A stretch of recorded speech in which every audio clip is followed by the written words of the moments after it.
Hey everybody, Mark Arnstein, Remax Hallmark, and of course livingnorthtoronto.com. I can't believe I'm going to say this, but this is actually vlog number 30. And I'm really excited about this one today because I have my really good friend with me, Mr. Lee Billinkoff, who is the vice chairman of Cushman Wakefield and specializes in downtown office leasing. And so Lee, I thought today would be kind of cool just because it's a different avenue from what we normally talk about, which is all about residential real estate, and talk about what's been happening in the downtown office leasing world, because I think that's a good segue as to how we're going to be coming out of the pandemic and moving forward. So when this all first started, what happened to office leasing at that point?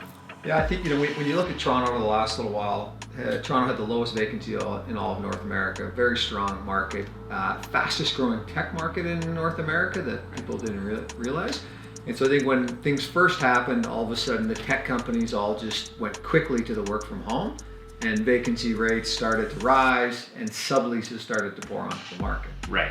As things progressed and the whole, kind of work from home model, I think we're now starting to see this hybrid model play out, where most of the companies who said we're going to go straight work from home have now come back and said maybe that's not going to work. Right. So they're going to do a flex model.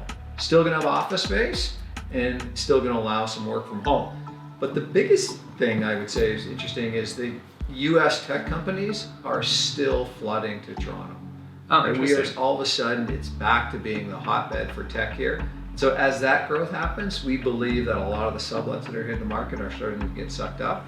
We believe the financial services firms, who all actually did very well during the pandemic time, right, are going to be back to the office. It's probably still going to be till September, October, or maybe till the end of the year. But we believe the market's going to come back strong starting in September all the way through till January. Right. So, and have rates changed at all during this time period? That's an interesting question. I think, Toronto going into this at the lowest vacancy in North America and a very strong, deep-pocketed landlords, a lot of pension funds and REITs and so forth. Right. And so most of the landlords have looked at this and said, this is not a recession we're in. We're in a pandemic. The economy's actually still doing pretty good. So most of the big landlords have said, you know what, most of the space on the market is sublease. It's not really our problem. We're not going to drop rates. Don't get me wrong, there's still some deals out there for raw space. Right. But overall, landlords have not dropped rates near what people thought they would drop rates. Oh, okay, interesting. And it's interesting you talk about how much the tech still wants to be involved in Toronto, how there's so much demand for that coming in, which kind of segues back a bit to what we were talking about before we started filming this, was about where the market was going from a residential standpoint. And there still is all that demand coming into the city from all those employers coming in. It's still going to keep the residential side of things actually quite buoyant, but that's a whole other conversation which we're not going to go into right now. But where then do you see, I was a big believer in this, is that people need that synergy. People need to have that, be able to rapport, be able to build off of each other and have that human interaction. So what you're saying is that you still see that it's going to be a strong thing moving forward going into the fall market. Yeah, I think that, a lot of the people thought a lot of the millennials would actually like working from home, but it's actually the opposite. It's mostly, if you really do all the surveys and so forth, it's millennials who are really wanting to get back to the office. Oh, interesting. They can't get mentorship if they're sitting at home. Right. A lot of them live in 500 square feet apartments, and so they're starting to kind of go through. So for them, the role of the office is, a lot of it is less than just heads down work. It's more about where they can learn, where they collaborate, they socialize. Right. So, moving forward, the role of the office, especially for millennials, will probably be more for social interaction and about learning and increasing their careers. But I think, with the tech boom here, and tech companies tend to pay quite well. So I believe that's going to spill over into the residential market again, where condos are starting to get purchased again as people are, which is what we're seeing already. I mean, you look at condo market when it first started, almost a year and a half ago, the condo market just went into the tank, and now it's actually come back quite strong. You're actually back to seeing multiple offers again. Demand's increasing, downtown's getting more vibrant again. So, which is all positive stuff moving forward. So then, is office downtown leasing space going to start to go back on the rise for demand, around pricing? We definitely think so. The other thing is, there was a lot of talk at the beginning of the pandemic that companies were going to move out of the downtown. Right. The thing was, we're going to be suburban locations. Well, I can tell you, we have not seen one company relocate from the downtown, and we're actually seeing still companies moving from the suburbs back downtown to get the talent. Right. So listen, at the beginning, a lot of young people moved home back with their parents. They moved out of the downtown. So the downtown got pretty quiet and everyone thought, well, who's going to go back? Right. But now we're seeing all the young kids are starting to come back to their apartments, starting to make decisions about, okay, well, now I'm going to buy a place again. So again, I think depends how the vaccine rollout goes, but we think if we're optimistic, it's back in September. If you're a little pessimistic, we're full steam ahead in January. Right. Okay, that's awesome. I mean, that's great news, especially from an economic standpoint. So it shows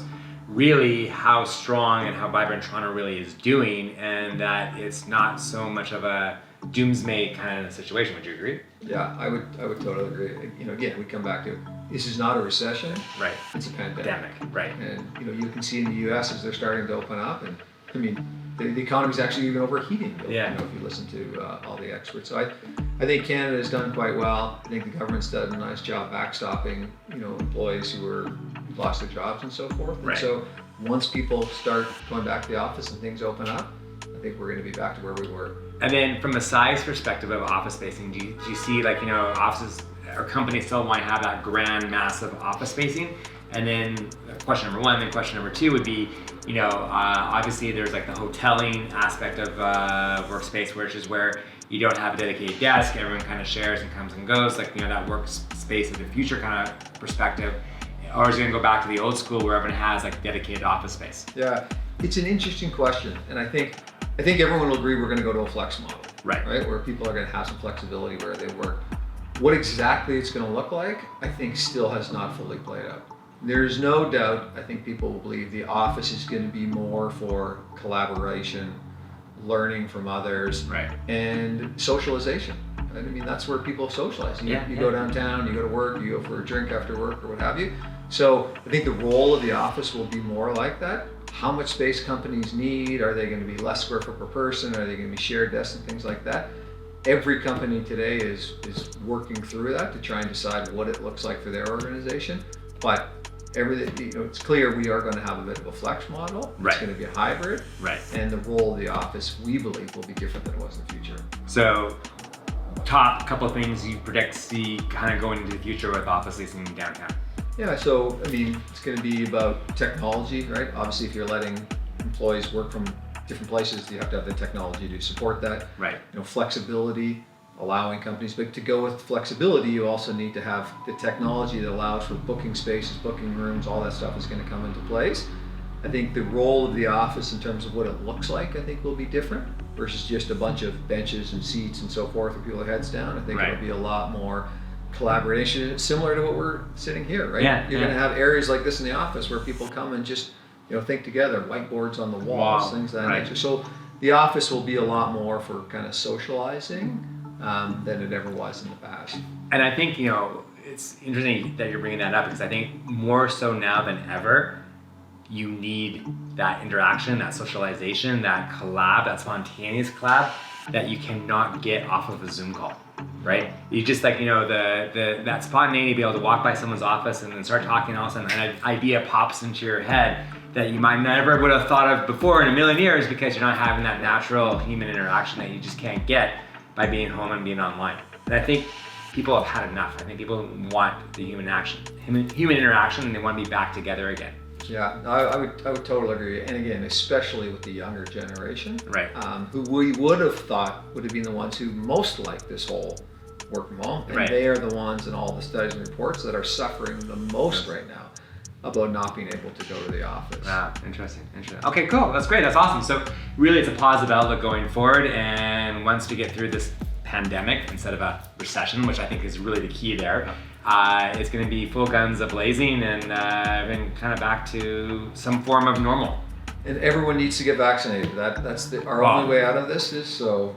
My message to all the young people is go get vaccinated, the older people, because that's how we get out of this. For sure. Now, if anyone has any questions or any information they want regarding downtown office leasing, best way to reach you? Yep, so they can either reach me at lee.billinkoff@cushwake.com or give me a call at 416-359-2633. Lee, thank you so much for doing this. I really appreciate it. As always, you're an amazing guy. Glad to have you in my network and one of my best friends. So thank you so much. Thanks, Mark. Okay, remember to follow us along on social media, subscribe to our YouTube channel, stay safe, stay positive. We will talk to you soon. Take care. All the best.